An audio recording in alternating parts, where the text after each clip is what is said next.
Hello hi दोस्तों, कैसे हो? आशा करता हूँ शानदार हो, जानदार हो और अपनी तैयारी बहुत ही बेहतरीन तरीके से कर रहे हो। और आज हम स्टार्ट करने जा रहे हैं माता पिता का सपना सीरीज 57, जो कि आज आप तारीख हो चुकी है 3 नवंबर 2023। और 3 नवंबर 2023 के मोस्ट इम्पोर्टेंट जो करंट अफेयर के क्वेश्चन है उनके बारे में हम डिस्कशन करने वाले हैं, जो कि सभी प्रतियोगी परीक्षाओं के लिए अति महत्वपूर्ण साबित होने वाले हैं। दोस्तों, मैं जो ये क्लास लेता हूँ इस क्लास की पीडीएफ आपको डिस्क्रिप्शन में लिंक दिया हुआ है, उस लिंक पर जाके क्लिक कीजिए। टेलीग्राम का लिंक है, उसके ऊपर आपको डेली पीडीएफ मिलती है, जो आप क्लास लेने के बाद में तुरंत पीडीएफ से रिवीजन आप कर सकते हो।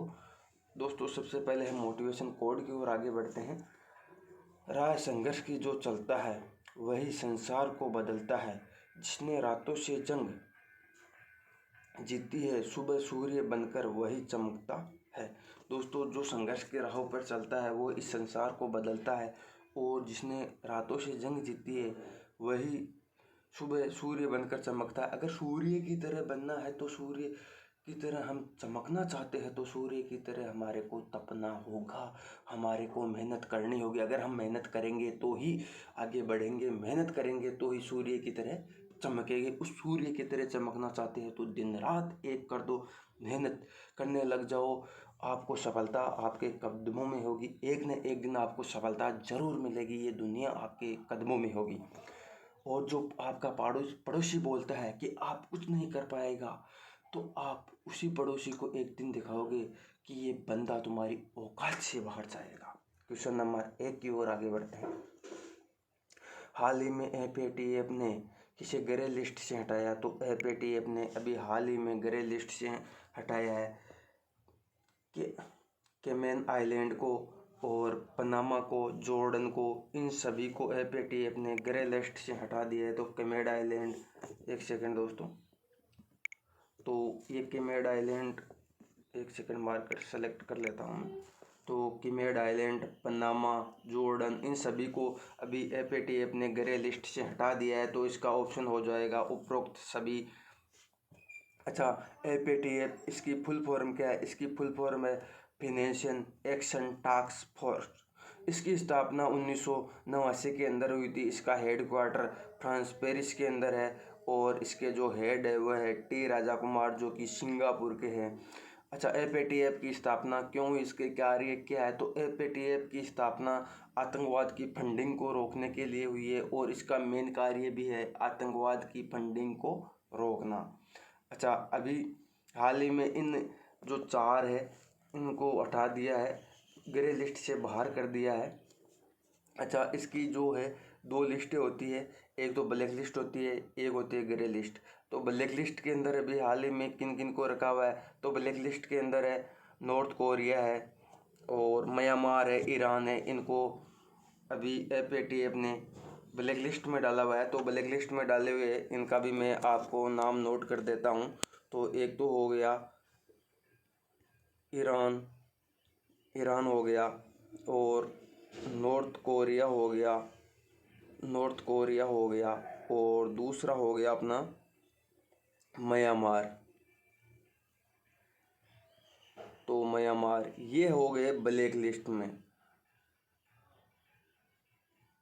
ये ब्लैक लिस्ट के अंदर ऐड है, और ये ग्रे लिस्ट से अभी बाहर कर दिए गए हैं। क्वेश्चन नंबर 2 की ओर आगे बढ़ते हैं।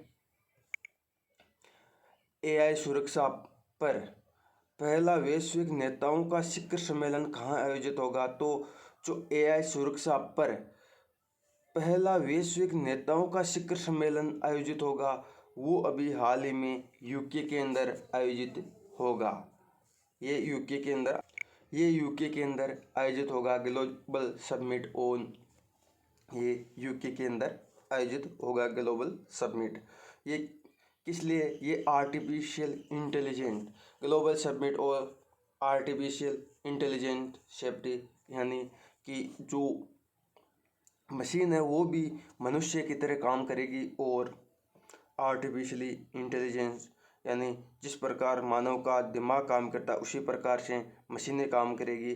और ये समिट यूके के अंदर होने वाला हो गया है 1 से 2 नवंबर के बीच में, 1 नवंबर और 2 नवंबर को हुआ था। इसके अंदर भाग लेने वाले कौन कौन है, तो इसके अंदर भाग लेने वाले यूके के जो राष्ट्रपति ऋषि सुनक है और कमला हैरिस, उपराष्ट्रपति यूएसए की उर्सुला वोन जो कि ईयू की हेड है, वो भी इसके अंदर भाग लिया था।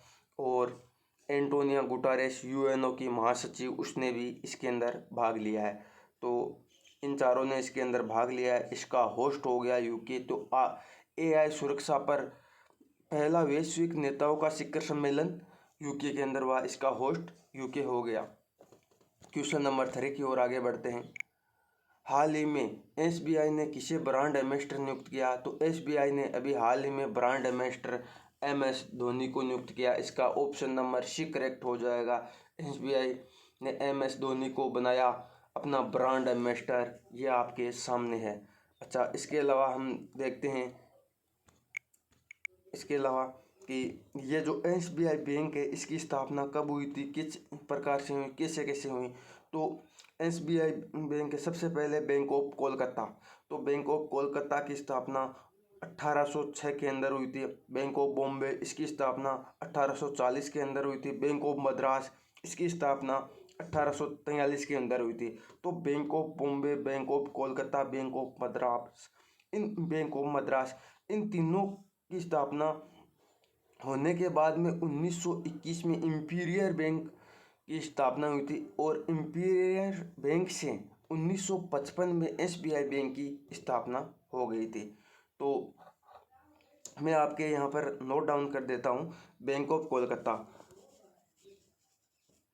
बैंक ऑफ कोलकाता, तो बैंक ऑफ कोलकाता की स्थापना हुई थी 1806 के अंदर। और बैंक ऑफ जो बॉम्बे है, तो यहाँ पे मैं बॉम्बे ही लिख देता हूँ। जो बैंक ऑफ बॉम्बे है, इसकी स्थापना हुई थी 1840 के अंदर।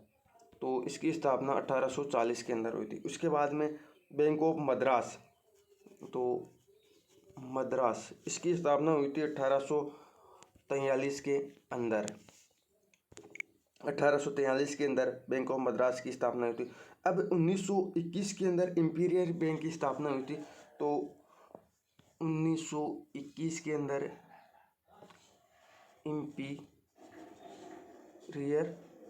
बैंक की स्थापना हुई थी। इन तीनों को मिलाकर इंपीरियल बैंक की स्थापना हुई थी। और इसके बाद में 1955 में, तो 1955 में जो एसबीआई बैंक है, इसकी स्थापना हुई थी 1955। जो इंपीरियल बैंक है, इससे चेंज कर दिया गया था और एसबीआई बैंक में इसको बदल दिया गया था। अच्छा, अब इनके अलावा हम देखते हैं एमएस धोनी हो गए एसबीआई बैंक के ब्रांड एम्बेसडर। इनको क्यों बनाया गया, क्योंकि इनको बनाया गया है जो दबाव में बेहतर प्रदर्शन के लिए बनाया गया है, इसलिए एमएस धोनी को बनाया गया है। इनके अलावा आईसीसीआई के जो वर्ल्ड कप हो रहा है, इसके ब्रांड एम्बेसडर है वो है शाहरुख खान। और आईसीसीआई जो वर्ल्ड कप हो रहा है, इसका वैश्विक जो एम्बेसडर है वो है सचिन तेंदुलकर। इनके अलावा जो महाराष्ट्र के स्माइल एम्बेसडर है वो भी सचिन तेंदुलकर है। जो गुच्ची है, इसके ब्रांड एम्बेसडर आलिया है, आलिया भट्ट है। और अपने जो चुनाव आयोग है, इसके आइकन राजकुमार राव है। और इसके अलावा हम देखते हैं जो राजकुमार राव है चुनाव आयोग के, अभी कौन कौन से राज्यों में चुनाव हो रहे हैं। तो अभी जो चुनाव हो रहे हैं वो हो रहे हैं राजस्थान, छत्तीसगढ़, मध्य प्रदेश, मिजोरम और तेलंगाना। इन 5 राज्यों के अंदर अभी चुनाव होने वाले हैं। क्वेश्चन नंबर 4 की ओर आगे बढ़ते हैं।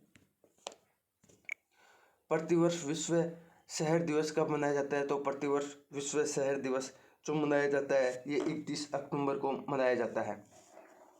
वर्ल्ड सिटी डे, तो ये 31 अक्टूबर को मनाया जाता है।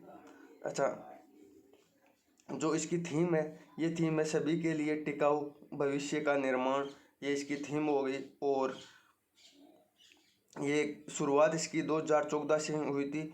जो विश्व शहर दिवस है, इसकी शुरुआत 2014 से हुई थी। और जो बालिका दिवस है, ये 11 अक्टूबर को मनाया जाता है। 5 अक्टूबर को डॉल्फिन दिवस मनाया जाता है। क्वेश्चन नंबर 5 की ओर आगे बढ़ते हैं। अल्बानिया में आयोजित अंडर 23 कुश्ती में विश्व चैंपियनशिप बनने वाली देश की पहली महिला पहलवान कौन है? तो ये बनने वाली जो अल्बानिया में आयोजित हुई है अंडर 23 कुश्ती चैंपियनशिप, इसमें जो पहली महिला पहलवान बनने वाली है, ये महिला पहलवान कौन बनी है? तो ये महिला पहलवान रितिका हुड्डा बन गई है, जो कि पहली भारत की महिला पहलवान है और भारत की दूसरी पहलवान है, जबकि भारत का पहला पहलवान है अमन सहरावत है, और ये भारत की सेकंड पहलवान है, जबकि महिला पहलवान फर्स्ट हो गई है। और ये जो आयोजन हुआ है, ये जैसे कि ये रितिका हुड्डा है, ये चैंपियनशिप ये रोहतक हिसार की रहने वाली है।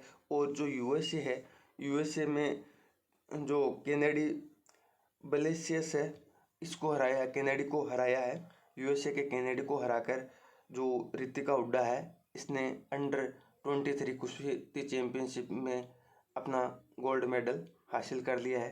क्वेश्चन नंबर 6 की ओर आगे बढ़ते हैं।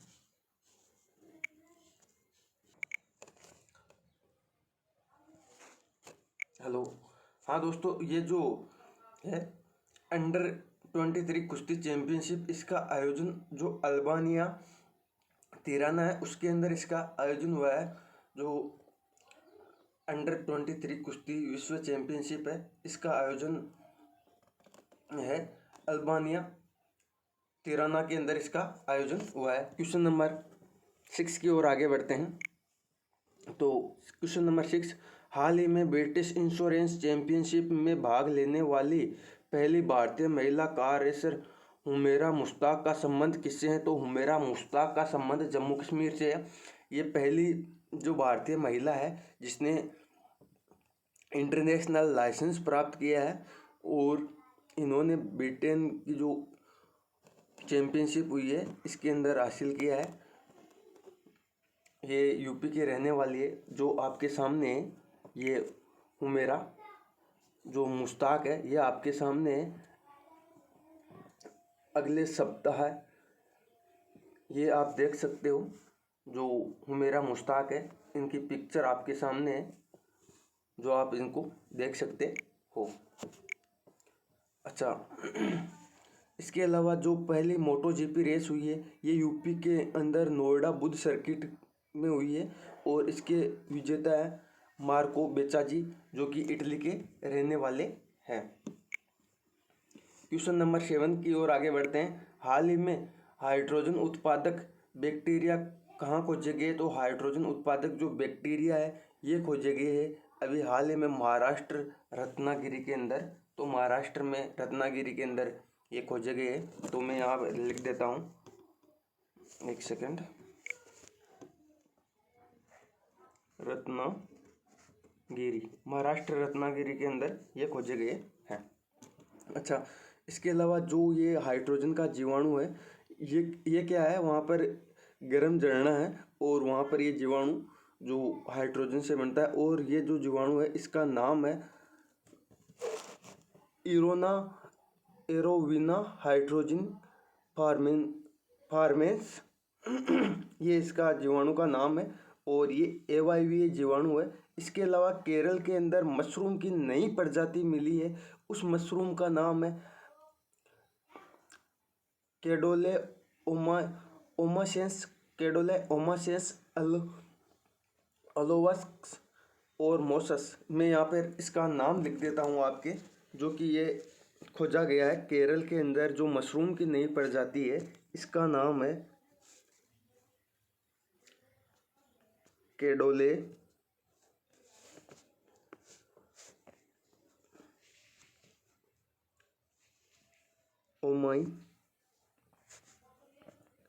केडोले ओमाइसिस। ये आपकी आ सकता है, अभी इसकी खोज हुई है। और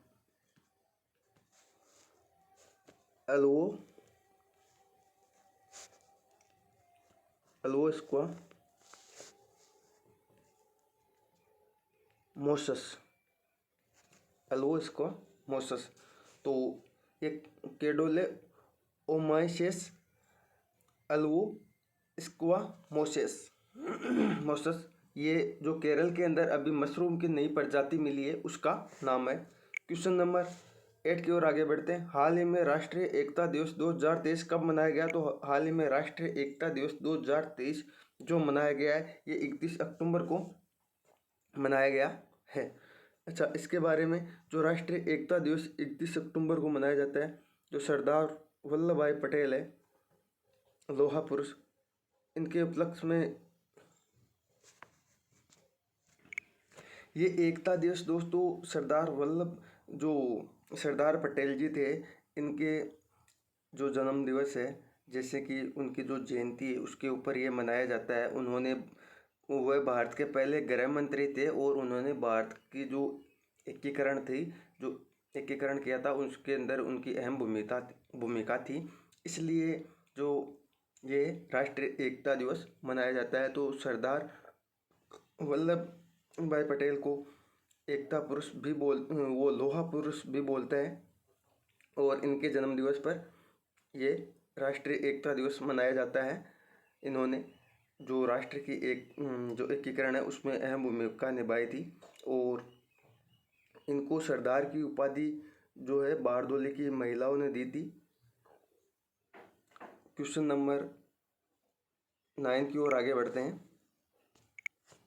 हाल ही में चर्चा में रहा सिंगूर संयंत्र विवाद किससे संबंधित है? तो सिंगूर संयंत्र विवाद है ये पश्चिम बंगाल से संबंधित है। यहाँ पर क्या हुआ दोस्तों, जो टाटा कंपनी है, इन्होंने रतन टाटा जी ने यहाँ पर नैनो कार का संयंत्र लगाया था। तो सिंगूर वहाँ पर पूरे के पूरे जो वहाँ के रहने वाले निवासी थे उन्होंने इसका विरोध किया और विरोध करके इस कंपनी को वहाँ से हटा दिया। और इस कंपनी ने उसके बाद में जैसे 2008 के अंदर स्थापना हुई थी तो उन्होंने इसको ट्रांसफ़र करके साणंद गुजरात में स्थापित कर दिया। और फिर जो टाटा कंपनी थी इसने कोर्ट के अंदर केस लगा दिया कि मेरी कंपनी में इतना नुकसान हुआ है और इसका जुर्माना देना होगा। तो वहाँ की जो पश्चिम बंगाल की औद्योगिक विकास निगम है उसके ऊपर अभी जुर्माना लगा है, सुप्रीम कोर्ट ने लगा दिया है। तो 766 करोड़ रुपए का जुर्माना है वो टाटा कंपनी को वहाँ की जो पश्चिम बंगाल की औद्योगिक विकास निगम है वो देगी। क्वेश्चन नंबर 10 की ओर आगे बढ़ते हैं हम। हाल ही में मेरा होंगचोबा उत्सव कहाँ आयोजित होगा? तो होंगचोबा उत्सव है अभी हाल ही में ये आयोजित होने वाला है अपना मणिपुर के अंदर। होंगचोबा उत्सव जो कि अभी कुछ दिनों पहले वहाँ पर विवाह चल रहा था क्योंकि मेती समुदाय का, उसी प्रकार से ये उत्सव है, ये सभी को एक करने का, सभी समुदायों को एक करने का, मिलाने का है ये उत्सव। जो होंगचोबा उत्सव है ये मणिपुर इम्फाल के अंदर आयोजित हुआ है और यहाँ पर जो सभी समुदाय है उनको एक साथ मिलाना है, मिलजुल कर रहना ही इसका मतलब है और इसका उद्देश्य सभी समुदायों को एक करना है। मणिपुर इम्फाल के अंदर ये आयोजित हुआ है और मणिपुर के सीएम एम वीरेंद्र सिंह है। Thank you so much, always keep smile दोस्तों। आशा करता हूँ आपको क्लास बहुत अच्छी लगी है और अपने सभी दोस्तों के साथ में इस क्लास को शेयर कीजिए। जो पीडीएफ आपको टेलीग्राम पर मिल जाएगी।